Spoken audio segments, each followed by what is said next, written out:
never find it. But Nicky wanted snow white mittens, and finally, Baba made them. That's a funny name. That was a funny name. After she finished, she said, "When you come home, first I will look to see if you are safe and sound. But then I will look to see if you still have your snow white mittens." There's Snow White. So off Nicky went, and it wasn't long until one of his new mittens dropped in the snow and was left behind. Uh-oh.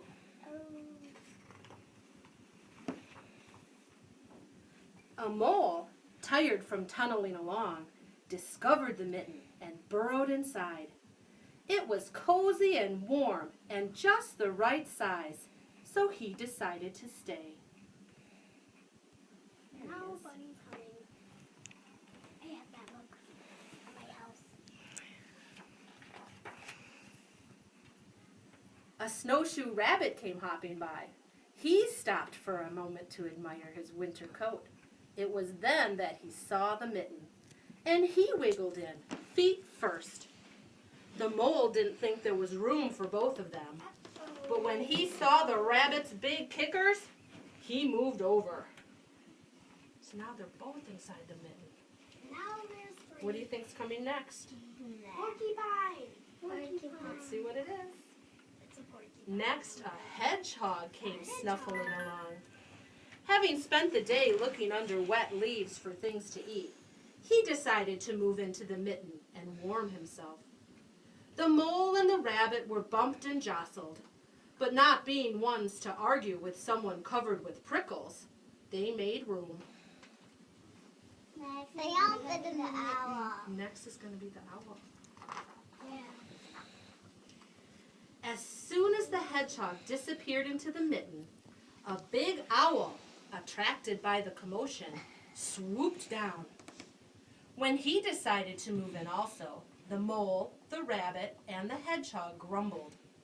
But when they saw the owl's glinty talons, they quickly let him in. Or are they going to get that? What do you think the talons are? Yeah, the Claws. claws. How are they going to get that big thing in there? Oh, yeah. Up through the snow appeared a badger. Fox. He eyed the mitten and began to climb in. A fox coming next. Fox coming next. The mole, the rabbit, the hedgehog, and the owl were not pleased. There was no room left. But when they saw his diggers, they gave him the thumb. What's that? The thumb of the mitten. That was his spot to climb in. That's funny. All right, what's coming next? Fox. I already bear. It started snowing, but the animals were snug in the mitten.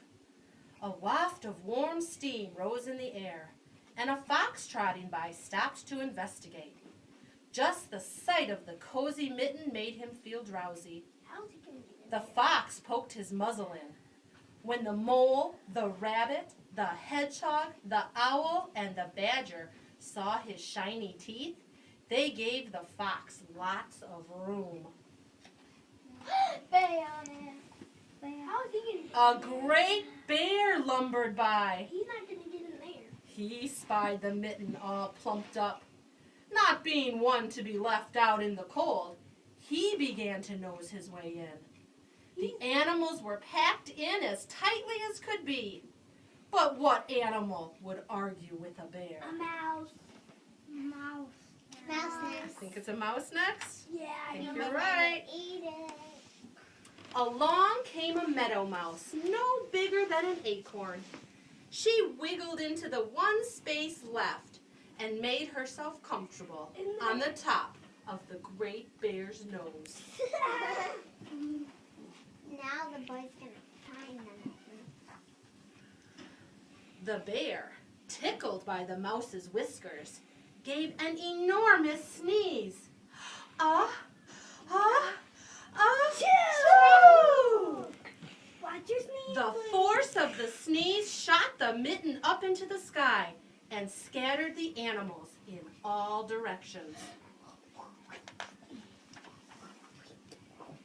On his way home, Nikki saw a white shape in the distance. It was the lost Mitten, silhouetted against the blue sky. I have that. As he ran to catch his snow-white Mitten, he saw Baba's face in the window. First, she looked to see if he was safe and sound. And then she saw that he still had his new white mittens. And that's the end of our story. This page is one of my favorites because it's the Baba, it's Grandma, and she's looking at his mittens. And what do you notice about those mittens? It's big. One big and one little. That's right. One is very stretched out. Which one do you think that was? The one the animals were in. Yep, and she looks a little confused. Yeah. Like she's saying, what happened to his mittens? And that's the end of our Jan Brett story.